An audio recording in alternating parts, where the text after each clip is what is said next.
नाजरीन, बिलावल ने कश्मीर के अंदर एक बात की है, ज़रा वो बात आपके सामने में पहले रख देता हूँ। स्टेटमेंट बहुत इंटरेस्टिंग है।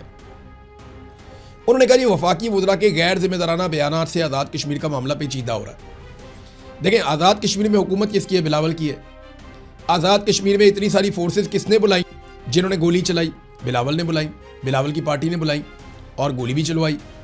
जो लोग हैं जॉइंट अवामी एक्शन कमेटी के, उन्हें कलअदम किसने करार दिया? बिलावल ने और उसकी पार्टी ने किया। और कलअदम करार देने के बाद उनके सरों के ऊपर इनाम किसने रखा? बिलावल ने और उसकी पार्टी ने रखा। तो ये जितना कुछ भी किया पाकिस्तान पीपल्स पार्टी की हुकूमत ने किया। ये सारा बहरान पाकिस्तान पीपल्स पार्टी की आज़ाद कश्मीर की हुकूमत ने किया है। अब आज़ाद कश्मीर की हुकूमत अलग है, पाकिस्तान की हुकूमत अलग है। बेशक ये एक दूसरे पे इन्हिसार करते हैं, लेकिन है तो अलग। दो एंटिटीज हैं आइन के मुताबिक, पाकिस्तान का या आज़ाद कश्मीर का।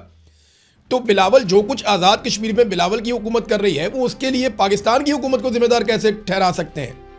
ये है मेरा सादा सवाल। तो बिलावल अपोजिशन बनने की या बनने का दिखावा करने की कोशिश करते हैं, जो इंतहाई गैर ज़रूरी है। और नौजवान इस बहकावे में आएंगे नहीं, वो इसमें फंसेंगे नहीं। हाँ, मुज़ाकरात इस वक्त हो रहे हैं आज़ाद कश्मीर में और उसकी ड्राफ्टिंग जारी है। मुज़ाकरात की इस वक्त की सिचुएशन जो है वो मैं आपको बता देता हूँ। थोड़ी देर पहले मैंने इन्फॉर्मेशन गैदरिंग की है। डेडलॉक है सीटों के मामले पे और वहाँ आकर फंस गए हैं सारे।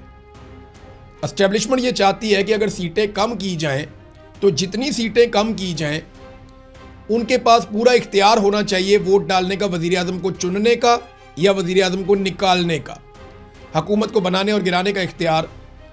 ये जो मुहाजिरीन की नशिस्तें हैं इनके पास होना चाहिए, चाहे कम भी कर दी जाएं, इनका इख्तियार रहना चाहिए। लेकिन जो जॉइंट अवामी एक्शन कमेटी के लोग कहते हैं ठीक है जी, आप 4 करें 6 करें, लेकिन इख्तियार नहीं होना चाहिए। ना ये हुकूमत बनाएंगे ना ये हुकूमत गिराएंगे।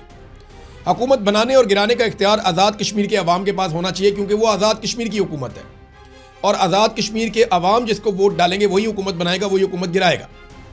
अब क्योंकि ये मकबूजा कश्मीर के मुहाजिरीन हैं, तो ये मकबूजा कश्मीर की हुकूमत बनाने या गिराने में रोल प्ले करें तो एक अलग बात है, लेकिन आज़ाद कश्मीर की हुकूमत गिराने और बनाने में रोल प्ले ना करें, उनका मौक़िफ़ भी एक तरह से ठीक दिखाई देता है। हुकूमत का अपना मौक़िफ़ है, हुकूमत नहीं एस्टेब्लिशमेंट का। तो ये मुज़ाकरात यहाँ पे आगे तातुल का शिकार है। इसमें धोखा भी हो सकता है, याद रखिएगा, एंड टाइम पे। और ये सिस्टम कोशिश कर सकता है कि इसको प्रलॉन्ग करे, इस चीज़ को, यानी 22, 23, 24 तक निकलवा लें, 25 को कैंपेन ख़त्म करके 27 को एक इलेक्शन करवा दें ज़बरदस्ती कर्फ्यू वाले माहौल में, और कुछ सीटें पीपल्स पार्टी को दे दें, कुछ PMLN को दे दें, कुछ IPP को दे दें, कुछ मुस्लिम कॉन्फ्रेंस। एक मतंजन सा बना के एक ऐसी हुकूमत बनाई जाए जो बैसाखियों के ऊपर खड़ी हो, जो अकेले हुकूमत कर ना सके। PMLN को बाहर से कुछ सीटें मिल जाए, कुछ अंदर से मिल जाए, पीपल्स पार्टी को कुछ अंदर से मिल जाए, मुस्लिम कॉन्फ्रेंस को थोड़ा बहुत हिस्सा दे दें और IPP को कुछ ना कुछ इधर उधर से पूरा करवा के, जैसे गिलगित बल्तिस्तान में किया, तो एक मतंजन किस्म की हुकूमत बना दें। अब एक राय ये है कि पाकिस्तान तहरीक इंसाफ और जॉइंट अवामी एक्शन कमेटी को इलेक्शन ज़रूर लड़ना चाहिए, और मेरे ख्याल में इनको इलेक्शन लड़ने के लिए 48 घंटे से ज़्यादा का टाइम नहीं चाहिए। अगर ये 48 घंटे का भी टाइम हो ना, तो इन्होंने सिर्फ अपने उम्मीदवार अनाउंस करने हैं। जो इस वक्त आज़ाद कश्मीर में जॉइंट अवामी एक्शन कमेटी को अवामी हमायत हासिल है या सपोर्ट हासिल है, वो किसी और पॉलिटिकल पार्टी को नहीं है, और बाकी सब पॉलिटिकल पार्टी से ज़्यादा पाकिस्तान तहरीक इंसाफ के पास सपोर्ट है।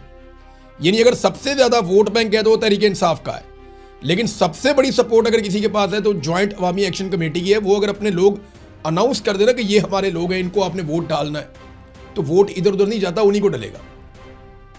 यानी मैंने कई सहाफ़ियों से पूछा, कोई बहुत मोहतात भी रहता है ना, तो वो कहता है अगर ये इलेक्शन लड़ने का फैसला करते हैं और अपने उम्मीदवारों को नामजद करते हैं ना, तो ये बड़े आराम से अपनी हुकूमत बना सकते हैं।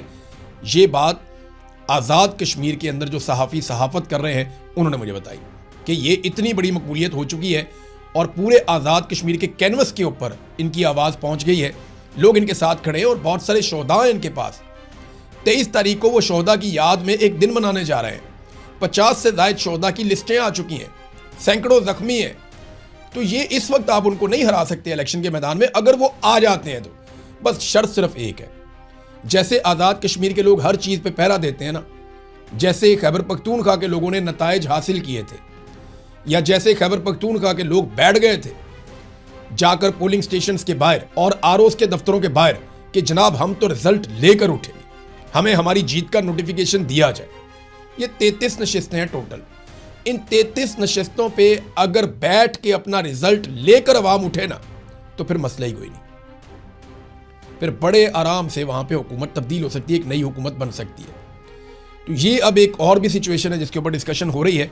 तो आज़ाद कश्मीर का मामला है यहाँ पे, इसको हम डिस्कस करेंगे नेक्स्ट वीलॉग में। मजीद मालूमात आती हैं तो मैं आपको शाम को बताता हूँ कि और क्या हो रहा है। अब नाजरीन, DHA की मौजें लग गई हैं। ये डिफेंस हाउसिंग अथॉरिटी है, ये फ़ौज का एक झेली इदारा है, यहाँ पे ये कारोबार वगैरह करते हैं। तो देखें कितनी मज़े की खबर है, मोहम्मद असद चौधरी साहब ने खबर दी है। खबर देखें आप, नेशनल हाईवे अथॉरिटी, ये मोटरवे वगैरह बनाते हैं, बड़ी बड़ी सड़कें जो मेन है उसकी एक नेशनल हाईवे अथॉरिटी है।